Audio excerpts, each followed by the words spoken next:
So hello and welcome back to Her Daring Adventure. And speaking of adventures, the four of us love adventures, and we've taken many adventures together. We have traveled to Paris and London and Botswana, Johannesburg, Tucson, Sedona, Zimbabwe, Finland, Sweden, Estonia. And I'll tell you, the big adventures are fantastic, and we also look at every day as an adventure. I love to get up in the morning and say, wonder what's going to unfold today. You know, oftentimes people plan every single part of their day, and there's no room for discovery. So sometimes I look at kids and their schedule is, you got to go here, you got to go here, you got to do this, you got to do that, and every single moment of their day is filled, and there's no chance for discovery. And it's in discovery where you learn and where you grow. And so I like to do my best to not plan things, to have that luxury to see what the universe is going to throw out there. Kind of being in awe of the unknown. Yes, yes. So we love you to take adventures. We love that you're part of this adventure. And so with that, let's get on to your next daring adventure. Oh, but before we do that, we do have a question, and the question is, what wins have you had over this last adventure, and what things have you learned? Really taking that time to reflect, whether you do it through journaling or talking to somebody, but stopping right now and taking that time and reflecting on the last adventure and any ahas that you have had. And if you feel like there's more to the why behind your values, you want to explore that a little further, or you feel that it's not quite complete, then go back and take the time until you feel like you've fully comprehended that and you're crystal clear on what your values are and the meaning behind those values. So the last couple of adventures, you wrote down your top 10 values and you put the why behind each value. Yep, so we trust that you were able to come up with those reasons why, and just remember again to stop, pause, and celebrate those wins, because that was a lot of hard work coming up with your values. And remember, celebrate those wins, reflect on them, and just, again, celebrate. Yes. And it will keep processing in your mind, and you're gonna see more lessons, possibly more distinctions on your values as this process keeps unfolding. Because even for me, I get new distinctions today, and I did this process years ago. So just keep trusting the process. Remember your 4 steps to transformation. Don't leave any of them out. So back to your information, your action, your feedback, and your incubation. Yes. And one thing I wanted to point out, because we're talking about adventures, and again, one of our favorite books that we studied together, The Happiness Advantage. In here, and again, we go back to the science, and I thought it was fascinating. As I'm looking at these photos, I'm like, there's a key here. And in Happiness Advantage, they say, the things scientists have found to be most crucial to human happiness, like pursuing meaningful life goals, talked about that, scanning the world for opportunities. Yep. When we travel, we look at all the things that maybe we don't have here in the U.S., or how could we bring this back to the U.S., or look how this person's doing that, how can I put that into my business? I mean, it's so fun to see how other cultures and other countries do business, do investing, do just personal things, how they run countries. So that was part of it, scanning the world for opportunities. Number 3, cultivating an optimistic and grateful mindset, one of the keys to human happiness. And number 4, as we're traveling together and working together and being like-minded, holding on to rich social relationships. So I just like those 4 keys, and they're what science has found, and based again in neuroscience, that these are like the 4 keys to human happiness. Yeah, they're great. Yep, I like them. Okay, so we're going to talk a little bit about something we've referred to throughout Her Daring Adventure, but go into a little detail on this subject called mistakes. Okay, so in school, we are taught not to make Mistakes. and we get punished if we make a Mistake. And if we make too many mistakes on a test, we get an F. So we've actually been conditioned since we were little kids not to make mistakes. And we just want to share now that the key to how human beings learn and the key to how human beings grow is by making mistakes. So it's ridiculous. We come out of school afraid, scared to death to make a mistake.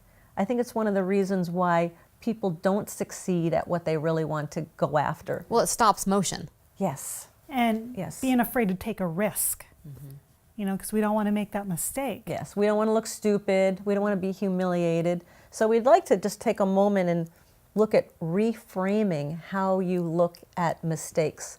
Because even though we don't like making mistakes in the moment, and we've talked on this a little bit about precession as well with the minuses and the pluses, making mistakes are how human beings learn and how human beings grow. So why not make more mistakes? But the key is awareness. You make the mistake. A mistake just shows you something you didn't know. Oh my gosh, there's something I didn't know. What don't I know? And pull that little nugget out of the mistake, and then you're smarter, you are wiser, and you can take that learning and grow with it. And you look back over your lifespan, and I think some of my biggest lessons and some of my biggest opportunities to move forward weren't on the highs. No. So I go back and I remember the highs maybe as a fond memory, but there's nothing that's really anchored to a life lesson there. Yeah. It's And- all, yeah. Yeah, and it reminds me of, like, as I'm working with people and doing a lot of consulting, one of their biggest fears is the fear of failure. That often comes up in the sessions, and fear of failure, that just they don't want to fail. But then it's like, one of my greatest mentors, he said he absolutely loved it when he failed, and I thought, I hope I get to that place where I can love failing. And I was like, how do you see it that way? He's like, the faster I fail, the quicker I am and the closer I am to success, because I find out what it is I don't know, and then I just move up a lot faster, and I'm like, oh wow, I aspire to get to that place. Now I kind of am to that place. Yeah. Yeah, if I take on like a new project and I don't make any mistakes, I feel like I didn't really learn. What did I learn? If I didn't make a mistake, I just did everything right. Well, that's nice, but I didn't really learn. And we talked about precession and Buckminster Fuller, and there was a story, and I'll never forget, one of the best examples for me about mistakes. And Bucky was building this huge geodesic dome, which is this dome built on triangles, and it was on a college campus. And they had attempted it, and it had failed, and they attempted it, and it collapsed, and they were like on the verge of getting it. And they built this huge geodesic dome, and everybody was like, oh my God, we got it. And they're cheering, and as they're cheering, the dome collapses. And everybody's like, oh. And Bucky Fuller's like, oh my God, look at this. Okay, this is great. Do. And he's like, okay, we're going to do this. And everybody's like, what are you talking about? It failed. He goes, no, we just found out what didn't work. Now we know what did. Well, now we know. And now we can take this and we can make them bigger. We can make them better. So it's like total reframe of what a mistake is. So mistakes, I don't even like to use the word mistakes because it has such a negative connotation. I mean, we say, we don't say winners and losers, we say winners and learners, because you lose, that's a mistake. Yeah. So what'd you learn? Right. So again, it's just another reframe. And as you're going through her daring adventure, oftentimes you're going to look at what you don't want instead of what you do want. So they actually have done studies that have found that people, I forget the percentage, but people are more apt to not want to lose. There's a much higher percentage of people who don't want to lose. They'll make a decision not to lose versus to win. Yeah. Why not make the choice to win and learn something in the process? Yeah. So go out there, make more mistakes, make them faster, learn faster, grow. And be aware. And we got to be aware. You got to be aware of the learning. Yep. And so okay, so you make a mistake and you go, oh, and you're beating yourself up. What's the question you want to ask yourself at that moment? Once you've stopped blaming people and once you've settled down and you're through the emotion of it, what's the question you want to ask? What could I do differently next time? You know, or where along the process did I make the mistake, and what were the steps right before that led to that mistake? So then you can change it for the next time. Yes. Yeah. Yes. What didn't I know that led me to make this mistake?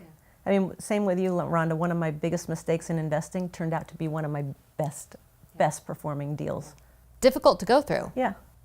but I'll never you wouldn't forget have it. gotten there if you didn't go through it. Yeah. You Yeah. can't, I would have stayed very small. Yeah. I wouldn't have grown. Yeah, it helps you play a bigger game. Helps you play a bigger game. Yeah, yeah. Okay.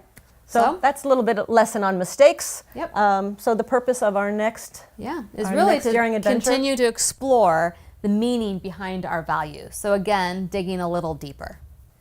As we peel back the layers of the onion, this is a key piece in your journey to discovering what's most meaningful. So dare to act. So our next Dare to Act is called the Lifeline.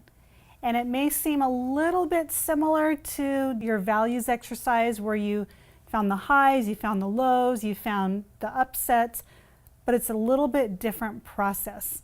So the purpose of doing your Lifeline is to find the highs and lows of your life and to put meaning behind it. And it's really how we value ourselves. It's finding the true value behind the highs and lows of our life. Okay. So it's actually going to be a two-part process. So what is a lifeline? So a lifeline, and I'll draw it on the iPad, and I got my journal here because I'm going to use key aspects of my lifeline. I tend to be an open book. All right, so your lifeline is going to be your birth to present day, and we're going to put it on an actual timeline. And somewhere I will get this going, and you're going to take a big piece of paper. It's good on poster board or flip chart paper or something big that you can write freely. And you're going to do different periods of your life. So you're going to go, again, birth to present day, and just hit some timelines along it. So, you know, when I was in kindergarten, I walked to school by myself. And I can't spell. So this is time. Yep. So on And- top is going to be your highs. Okay. So like how satisfied or how fulfilled you felt. Okay. Like Okay. highs or wins Okay. in my life. And then underneath is going to be kind of the lows. And there's different levels of highs and lows. Some highs are higher than others. Some lows are lower than others. Okay. Yep. So like my next one, my parents divorced.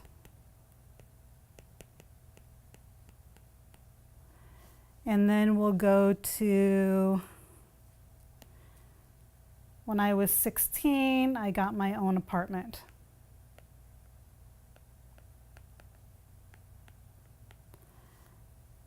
And then, let's see.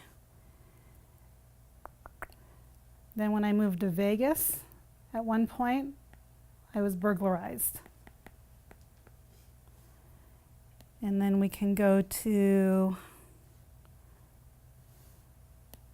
another low. I missed a spot. Gave Josh the ultimatum.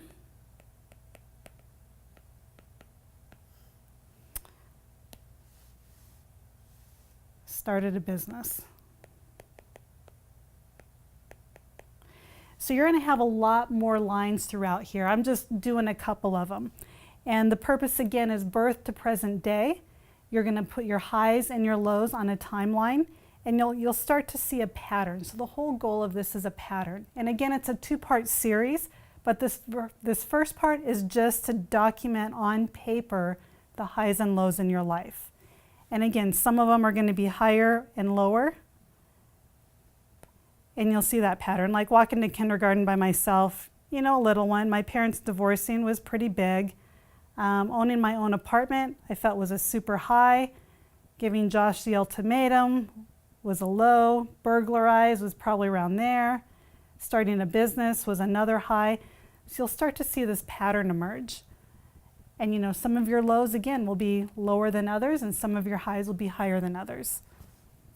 And throughout everybody's life, you've got highs and lows. And don't get too hung up on the lows and trying to process it all. And just understand that you're just looking at different times in your life, which you just simply say, these are the highs and these are the lows. And as you're doing it, if a feeling comes up, just again, be with it. See where it's at in your body, feel it, release it. If it's something that was traumatic and you haven't completely processed it, you may have to reach out to someone and process it. So just be open to that as well. Yeah. Yeah, because some things you may not want to look at all. Yeah. Yeah.